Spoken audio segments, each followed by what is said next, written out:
You are listening to the REI Mastermind Podcast. Join JD as he chats with industry-leading real estate experts and professionals. We learn from their experience and uncover the strategies to their success that we can implement into our own businesses, and we can drive immediate results today. They share their experience and wisdom as we build a foundation to our own success. This is the REI Mastermind Network. Well, we got Mark Stubler on the line. Mark, I really appreciate you joining us here tonight. And before we kick things off, I always like to lead with your contact information. So Mark is the founder of Joe Homebuyer, a real estate investing franchise that helps newer investors especially get into this whole thing we call wholesaling and real estate investing. And right. It's really an exciting topic here tonight. But if you want more information from you directly, we'll go to joehomebuyer.com. Is that the best place to get a hold of you? And you can find me on LinkedIn, Facebook. Yep. Thank you, Jack. I appreciate that. But that's exactly right. joehomebuyer.com. Would love to hear from you. So let's just start things off. I always like to start at the beginning. Like, how did you get into this? Like the whole real estate investing thing, is becoming an entrepreneur. Let's go down that road a little bit. I appreciate the question. I'm a fence and deck salesman. So I'm the guy that shows up to your home with my polo and measures your yard and gives you an estimate for a fence. That's my experience up until 5 years ago. I'm a fence and deck salesman. Worked with a great company for 10 years. And they gave me a gift about 5 years ago after working for them for 10 years. And they didn't realize they were giving me a gift. I was making good money. I had worked for them for, mentioned several years. And the gift they gave me was they took away my autonomy. I was the guy that came and went as I pleased. I showed up on Tuesdays for sales meeting. Other than that, I was just pounding the pavement, producing sales, and they were happy. I was happy. And then about 10 years in, they said, hey, you have to come in once a week for 4 to 5, 6 hours and man the desk. And I felt like I was a pencil sharpener. And they gave me the gift of taking away my autonomy. And I realized that entrepreneurial energy and bug that was in me, in my blood, it surfaced. It challenged me to ask myself, actually, I'm not I'm not calling my own shots completely. I'm still working for somebody. And I was friends with Cody Hoffine, who you and I both have a relationship with. Mm-hmm. He just had recently at the time got into wholesaling, and he challenged me. We had gone to lunch and I told him my dilemma, and I told him I was on a journey to make a decision soon. I was going to pick Amazon business or a real estate, and I was doing research in both. And he said, look, you got to try this. And thankfully he was open enough to share what he learned. And not more than just a few months later, we actually ended up partnering up. But that's what was the pivotal change for me, Jack, was having a successful company I worked for, but realizing that, hey, I have this entrepreneurial energy and blood about me, but it was them taking away some of that freedom that I realized, no, I need to take this serious. I need to go out and create for myself. Right. No, that's kind of neat that you had Cody to kind of lean on, maybe push you in that direction. But there probably was some other driving purposes behind you getting into real estate investing as well, right? What made it attractive? Like what if you had 5 benefits for real estate investing, what would they be? So I had bought a rental. I had a couple rentals. I had done a rehab or two over the course of working for this other company. I would dabble in other little businesses. I understand also, on the contrary, the value of like an e-commerce business of like, hey, I want something to work for me while I'm not. So that connected with me from the rental side. This idea that, hey, I could be collecting rent each month and not have to duplicate myself year in, year out, month in, month out.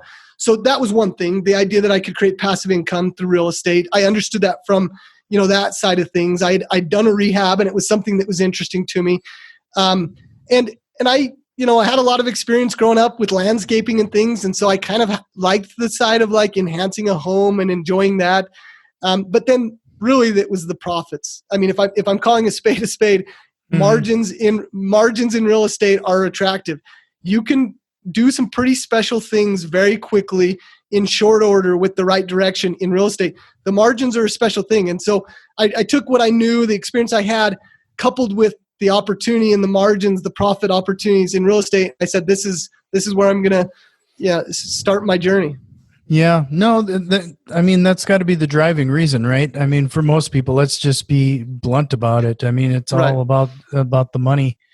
But you know what really intrigues me is that you going through the process of deciding to get into real estate, doing the full plunge of being an entrepreneur, and then turning this into a franchise. I mean, can you talk a little bit about like that process and like how did you go to becoming a franchise?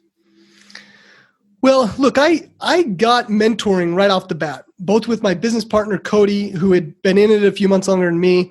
I had, received some of the best practices that I could follow. And, I really valued that. In fact, Jack, it jump-started me. Had I not had that, it would have been a slower growth type thing. And so I understand it from that perspective. I see in our world, in, this world of real estate, that there's so much opportunity, but oftentimes people, you've seen it. A lot of people get into it, but they don't stick with it because there's lack of clarity, lack of purpose, whatever it is that, or even just the fears of spending money to market and that type of thing overcome them and they give up early. And so for me, it was like, all right, well, I received a lot of benefit by having, instruction and mentoring. How can I provide that in this marketplace? And I feel like with, coaching and, seminars and gurus and all these different things, they're great. In fact, I was a benefactor of it.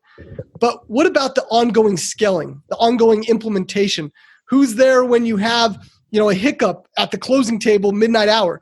Sometimes the coaches are there, but can I provide that system in a turnkey style business? And that's what we've done with Joe Homebuyer, a system that people can not just get the education, but the implementation, the hand-holding, so to speak, the ongoing mentoring and support so they can build and scale a business over time. And that's the distinction with Joe Homebuyers. It's the ongoing, implementation and support. And I felt like I could, anyway, go ahead. No, I just think that, one of the key things that we've definitely found, it's that persistent, consistent behavior. And without what you're talking about, it's really hard to ensure that persistent, consistent behavior if you don't have that type of support and processes in place. Well said. So you're talking about that. That's another thing that's really interesting is that you would have had to spend quite a bit of time planning out these processes, not only the curriculum, but like the tools and down to the script level, I'm sure. I mean, this is a lot of content. I didn't quite understand what I was signing up for when we said, hey, we're going to create this. It took us about 2 years to develop everything we're at today. And let's be honest, I'm continually improving and developing better processes, more content, and improving our support. Where we lack in some of our processes today, we provide in concierge service and just hands-on experience. But yes, it's very robust. It takes a lot to have. I mean, you have to create a system that virtually somebody can plug and play. They want to know exactly what to do, exactly what the cadence is with marketing, exactly what the metrics should tell them relative to how much they should market and where they should start their marketing, what lists they should start with, how they obtain the list. I mean, it's on and on and on. It's a big project, and that's what we enjoy doing. We have a very capable team. We feel like we've been able to do it. We started in Utah, very quickly captured market share, went into Dallas, a very competitive market, had our first franchisee in Phoenix, and realized, hey, we're getting results in all of these places. And so we've had a lot of experience so that we can provide support for people in competitive markets, small markets, large markets. We understand the game, and we're always learning as well so that we can continue to provide our franchisees a lot of support.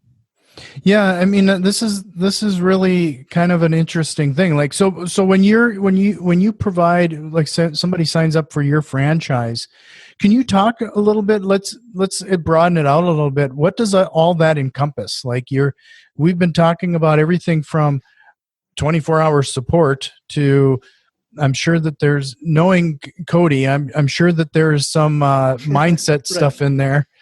I'm sure that there's got to be a lot of training and material and scripts, and I'm sure you even have gotten to the point of giving people like direction on what should be printed on their yellow letter. I mean, That's right. So yeah, like there are different stages. Like you can have this level of support versus like the whole. Very much. Yeah. In fact, we have some, Jack, that come on and they want to build the business as a general manager. They don't want to go out and acquire properties. They don't want to dispo it themselves. They want to plug people into those positions. And so we have a model to support that. There's others that want to be, in the trenches, out the gate, learn the whole thing and scale their business over time and hire over time. And anywhere in between, right? And anywhere in between in terms of experience. We've had a couple business rollovers where they're already in the business and they want to just scale their business, and we support them with that. And others that don't know the first thing about real estate, but they just have a little bit of, they're entrepreneurs and they want to get off on a journey. But to answer your question relative to what does that support look like? What are the granular aspects of that? You're spot on. It starts with we're coaches of success. And I feel like I can say that because I'm a student of success, meaning I don't have it all figured out, but I'm working on it. I'm learning. I'm trying to develop to be the best leader I can be. And I've found that in my organization, the better leader, Jack, that I'm becoming, the better I develop individually, the more value I'm able to provide my own team, even my family for that matter, and as a husband and a father. And it starts with that personal development. And so we understand that there has to be an aspect of the Joe Homebuyer system that provides ongoing coaching and support to help them to learn success principles and develop and challenge them to do that. With the industry we're in, we're a marketing company. We're an acquisition company. We're a sales company, meaning that it is real estate. So we get the benefits of all the upside that real estate offers. But when it comes down to it, we're a marketing company. Like the phone has to ring. The opportunities we have to create opportunities, whether it's through, pounding the payment on the phone or direct mail or web or any of the other nuances for marketing, which we apply. We're a marketing company. And so we provide a lot of support with the marketing. We understand, where to spend money and how to do so to scale over time, not to just throw money. When we first went into Dallas about a year and a half ago, we made some mistakes because here we are just killing it in Utah, have lots of competitors, and we know everything. We went into Dallas because we had a budget. We just started spending our budget. Luckily, we were making money, but we weren't overly profitable because we just kind of threw caution at the wind. We're like, hey, we've done this. We were kind of puffing out our chests. We've done this before. We learned some valuable lessons that helped us realize that, every market's a little different. Our approach has to be, start from the ground up, learn and apply and implement based off your findings, finding what, making decisions off your KPIs. And so we've learned some great things over the years that are just allowing us to provide a lot of value to our franchisees. And one of the things I have most passion about is the acquisition side. Remember, I was in selling fencing and decking, so I love meeting with sellers. I love talking about, their projects. In this case, we're talking about a problem that they're having and solving it. So we provide a ton of support on acquisition and acquiring the properties, which includes, lots of case studies, lots of examples, ongoing support every week where their acquisition managers or the owner themselves or both can jump on a support call, and we break down actual deals that we're doing, actual case studies, the good, the bad, where we did great, what we could have done better, the negotiation, all the nuances in between, so that we can really help our franchisees not only understand the marketing, not only understand the success principles, but now, all right, how do I go out and apply them? And how are they most relevant in the conversations and the opportunities I'm having? And so the acquisition support is another major part of what we have to provide. Yeah. So before we move on, I just want to make sure everybody knows how to get a hold of you again. So make sure if you like what you're hearing, what Mark is saying, definitely check out joehomebuyer.com. And, I know you're very active on LinkedIn, so look for Mark Stubler, Stubler on LinkedIn. I'm sure that you'll probably be able to answer a few questions there as well. Please. But with that, going back to 5 years ago when you're getting into real estate investing, if you had a platform like you're offering here now, like when you started off, like how much faster would you have grown your business? I love that. It would have been a question. game changer, wouldn't it? I love that question. I can answer it by saying we just had a gentleman that's a lot like me and Cody that just started in Dallas, and what he's been able to accomplish in just a few months. And, because of the nature of franchising, I can't quote specifics because, we need to be sensitive not to try to, and I don't even know that that all situations are going to be equal, but he's just knocked it out of the park. And, partly because of his character and who he is, but partly because we've created a platform that he could focus on his strengths and utilize, the things that we've created for him and built around him. And so the easy answer to your question is yes. What I know now, if I could have tapped into a turnkey system and leveraged all that experience and even the personnel and resources for support, it would have been a special thing. And that's what we're hopefully providing for our franchisees is just a jump start. In fact, we just had a new franchisee come on Utah. He's my acquisition manager, Jack, and he's going from my acquisition manager to a franchisee in Utah. And he very much looks at it that way. He said to me the other day, in fact, believe it or not, his name is Joe as well. So go figure, Joe Homebuyer. But Joe is my acquisition manager, now a franchisee.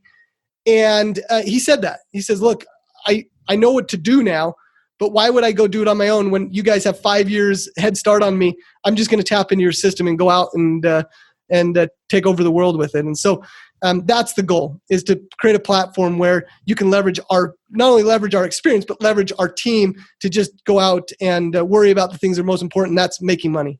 Sure.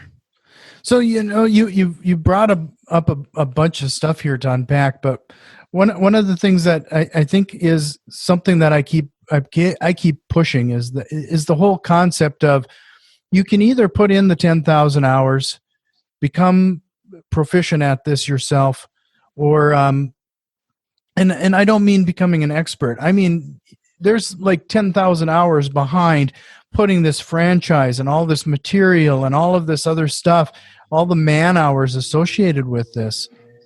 That yes. Runway is considerably shortened, whether you're hiring a mentor or you're signing on to be a franchisee in this situation. You're going to either pay for this one way or another, And that's right. And it's one of those things that it's really a great platform that I think people should take a hard look at. I mean, we're strong believers in mentorship, and that investment is so worth time and money and effort. I mean, you might as well either put in that 10,000 hours or you learn somebody who's already put in those 10,000 hours.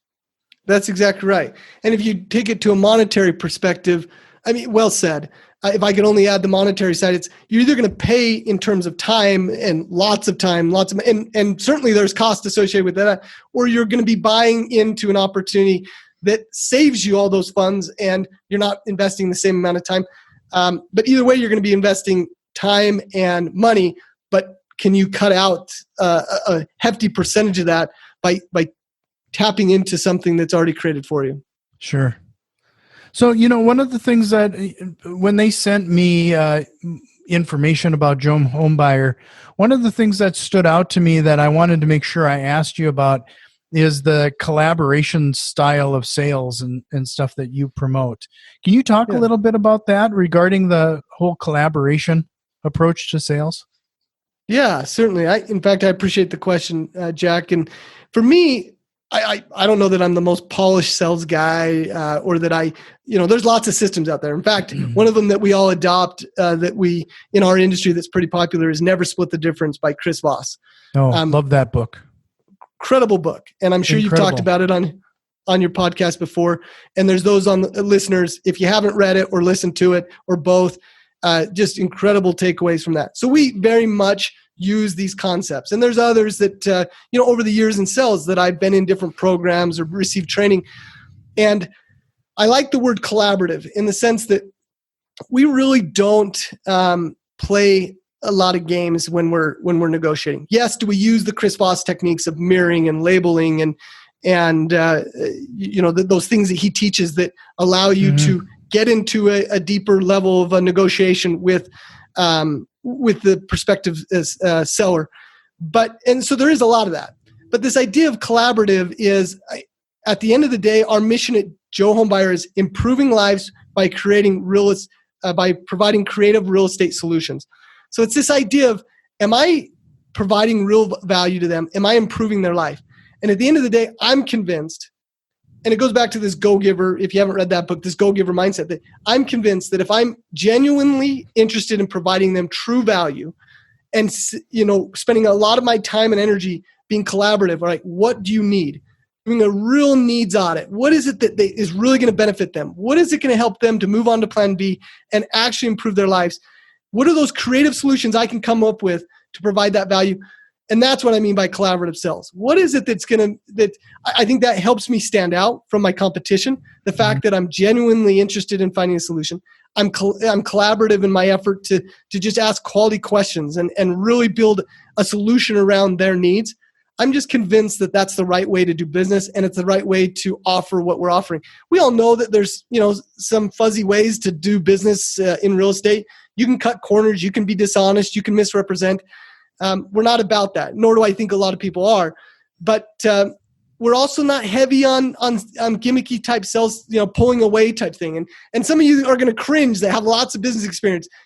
Certainly we set impending events and we set deadlines and things like that, but we don't play games of like, hey, if you don't make a decision today by 12 o'clock, I'm gone type thing.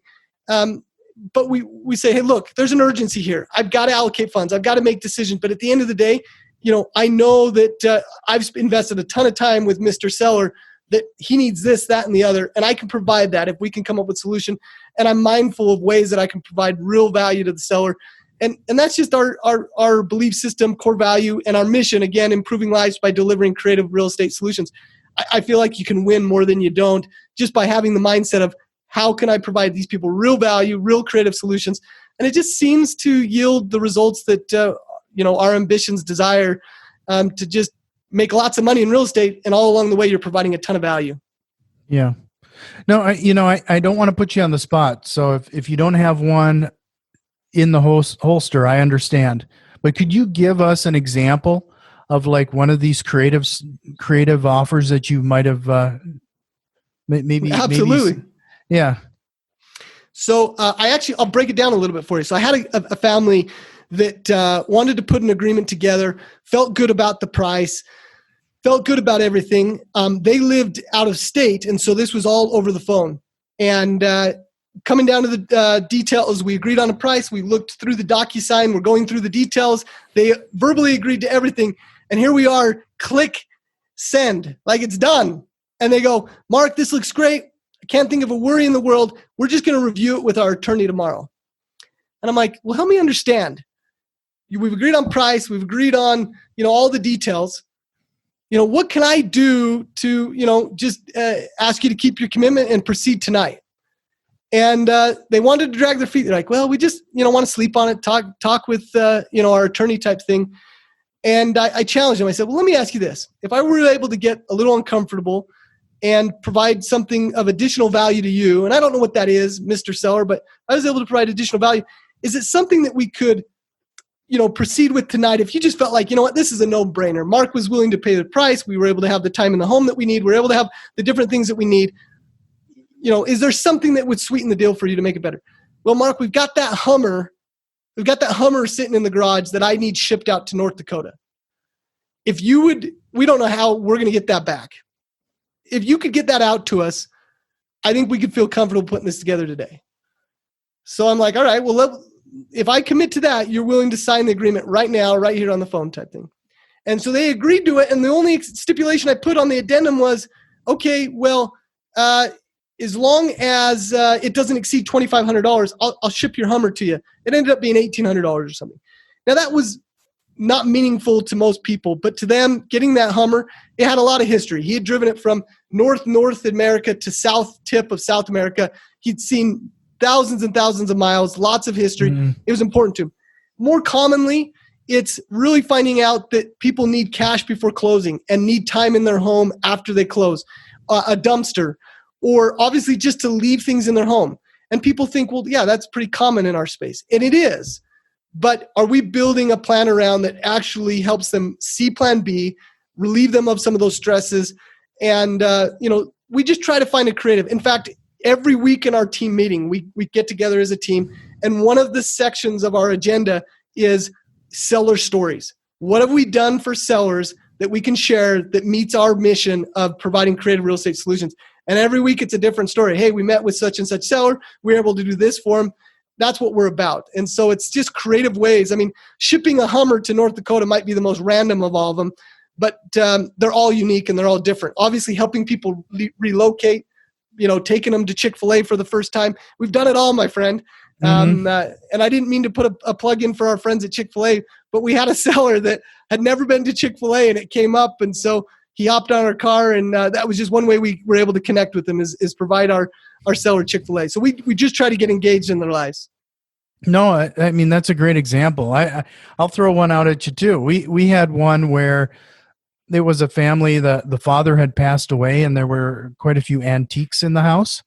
Yep. So but unfortunately the family wasn't getting along and nobody wanted to come together to collect, to collect the stuff. So our offer was that we delivered that all they had to do was tag the antiques. And when we just had them all delivered I love it. So just to make them a little bit more comfortable. Yeah, that's right. Yeah. Just that little bit extra. And then we closed on the deal.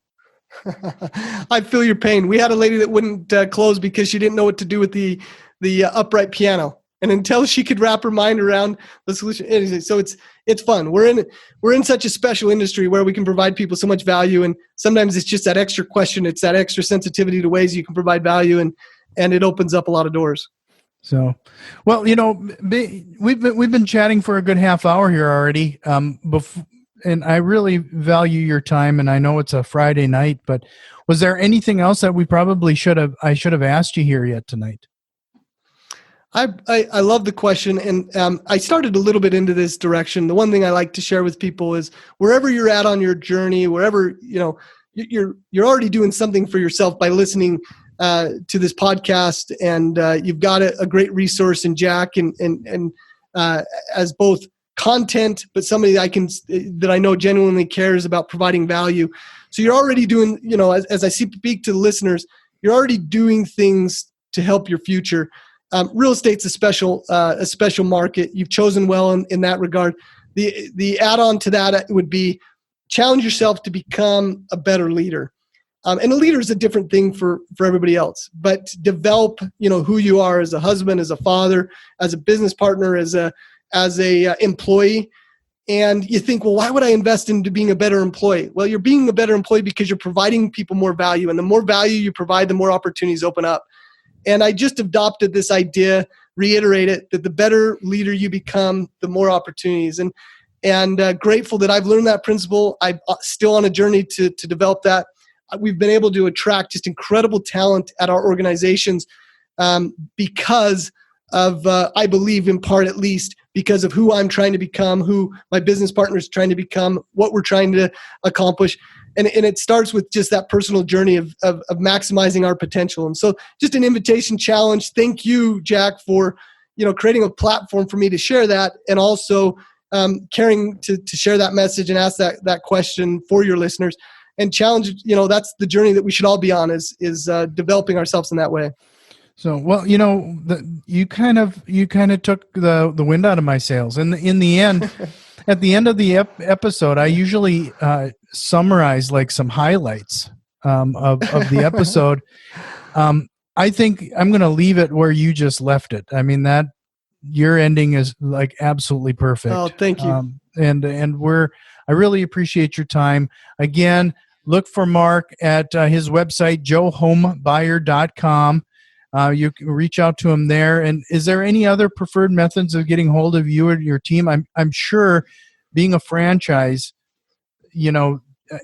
although you're probably covering most of the United States, I'm guessing that you have limited number of students in each region, right? Yes. Yeah. So you probably want to reach out sooner than later just to make sure you grab your spot, is what I'm saying. Yes. Please. But LinkedIn is another great one. You can find me on Facebook. But there is an opportunity if you just go to joehomebuyer.com select on the franchise opportunity section.